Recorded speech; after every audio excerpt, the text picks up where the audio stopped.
Welcome back to Afternoon Live. Our next guest is an ex-finance bro who is now helping women pursue financial independence by removing the shame and making financial literacy fun.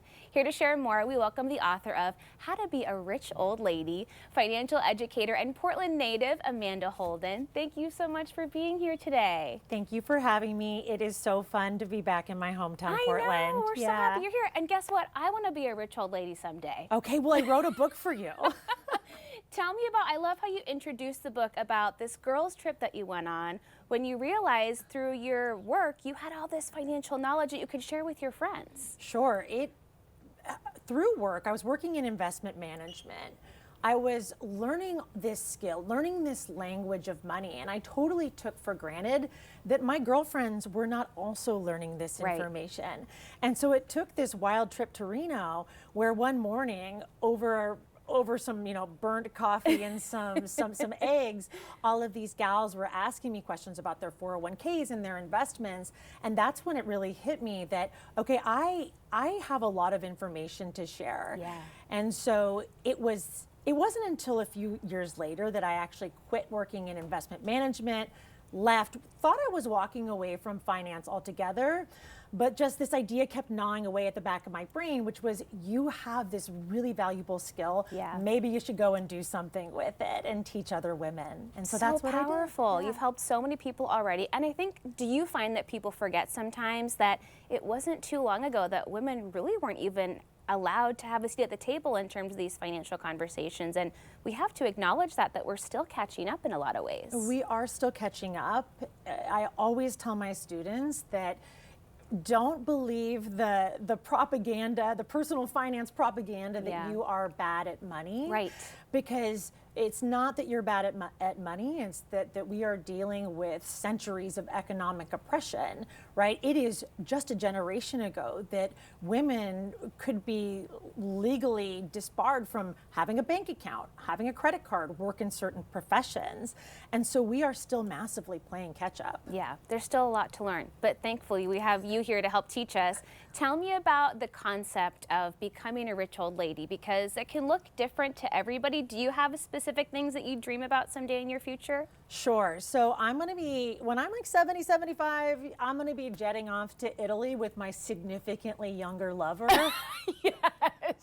That's perfect. That's my vision for my rich old lady. But also, perhaps more realistically, being able to not just walk away from a paycheck, because a lot of this has to do with, like, what do we need? What are the resources we need to be able to untether from labor just a little bit? And for me, maybe that doesn't mean walking away altogether, but choosing work that is maybe more low paid or more meaningful to me. And so that's my vision for my rich old lady. But the idea is that it is an avatar for your own personal financial independence. And so whatever that means to you, I encourage you to think about who that is, because we got to keep a face on this process. Yes. Because we're not learning to invest for investing's sake. There's a lot of technical learning you have to do. Yeah. And we're not doing it just to do it. We're doing it for this future version of ourselves. Right. Does it help if you have that framework in place? You do the fun, I guess, brainstorming of what you want your future life to be.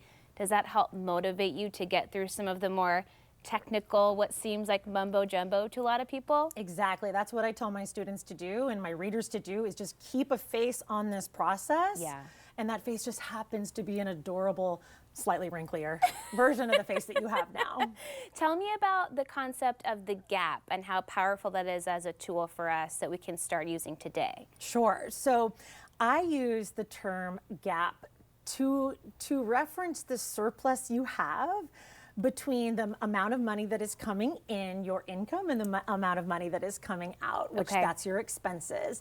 And so that gap is where the magic happens. Now, if you don't currently have a gap, that's okay. It is really expensive to be alive out there in the world, but that does tell us that our first order of business is to work on getting a gap, whether that comes from reducing expenses or working on increasing our income, right? Women are often left out of these conversations about how do we think big, how do we increase our income as a means to then work on our financial goals, because saving and investing, they are functions of earning.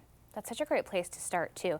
You have a really fun analogy that I think makes a lot of sense about asset allocation as something we could think about in the dating world, except the best part is you don't have to just choose one category forever. Exactly. So something I like to do in my book is use analogy and metaphor to teach, because we got to have a little bit of fun while we're doing this. Yes. And talking about dating is so much more fun than talking about what is your mix of stocks and bonds and real estate and cash going to be, which is the asset allocation decision. And it's a really big and important decision. How much of my money am I allocating to the different asset types? And the idea behind investment diversification, it's a lot like playing the field in dating, where maybe what you don't want to do is just commit all, you don't want to go all in on just one of these categories.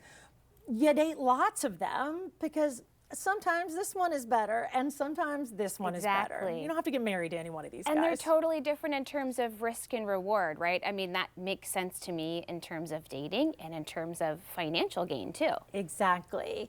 And it's not that one is unilaterally better than the other, right? A safer type of investment would be like a cash or bonds. And so that's in the book, I call that's your Steve. Steve is a very nice guy. He's an accountant. He's reliable. He's a human Honda Accord, and he's going to be there when you get home on a Sunday night to watch the Ken Burns baseball documentary again. And so that's your safer choice.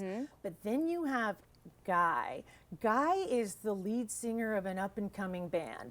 Now, this band could turn out to be the next Rolling Stones, or he could be destined to playing the sad bar circuit for life. Or not, right? And so the potential highs are higher and the lows are lower.